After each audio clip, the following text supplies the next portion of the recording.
story of two little boys, Ashlyn and Jaden, and a little girl, Jamila, and two dogs, Tonga and Jack.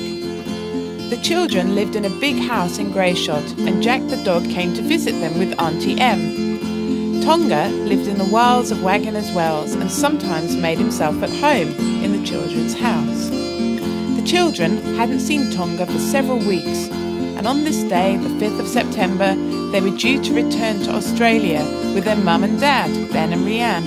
The day began with all the children being very excited, laughing and joking and going boing boing on Granny and Grandad's bed.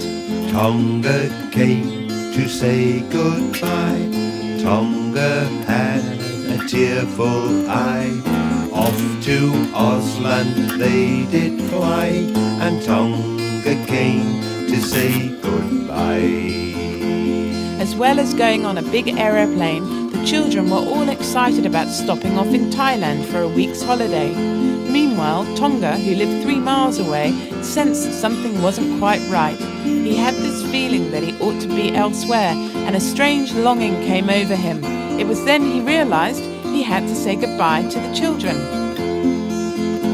He bounded out of the house, up the lane to Stony Bottom. I hope I haven't missed them, he thought. Tonga came to say goodbye. Tonga had a tearful eye. Off to Ausland they did fly, and Tonga came to say goodbye. It was a horrible day. It had been raining all night and there was a gale blowing, and as Tonga rounded the corner there was an almighty crash. A tree blew down just as Tonga was passing. He just about escaped, but the last branch trapped his tail. He wasn't hurt, but he was worried that he would miss saying goodbye to the children.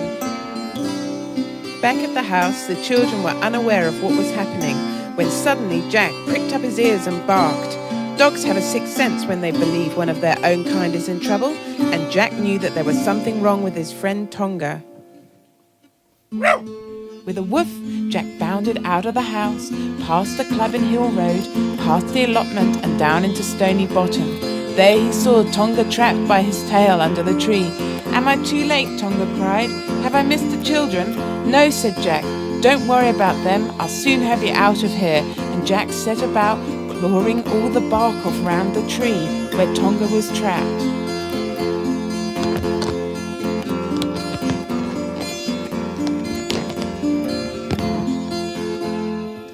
Jack managed to chew all the bark and began gnawing at the wood. Jack was on the point of exhaustion when Tonga suddenly shouted, "I'm free, Jack!" "Quick," said Jack, "we must hurry, they'll be leaving soon." 5 minutes later, 2 very bedraggled and wet dogs appeared in the doorway of the children's house. "Look," cried Jamila. "Crikey," shouted Ashlyn. "Bit kit," said Jaden. Tonga came to say goodbye. Tonga had a tearful eye. Off to Ausland they did fly, and Tonga came to say goodbye. Tonga came to say goodbye. Tonga had a tearful eye.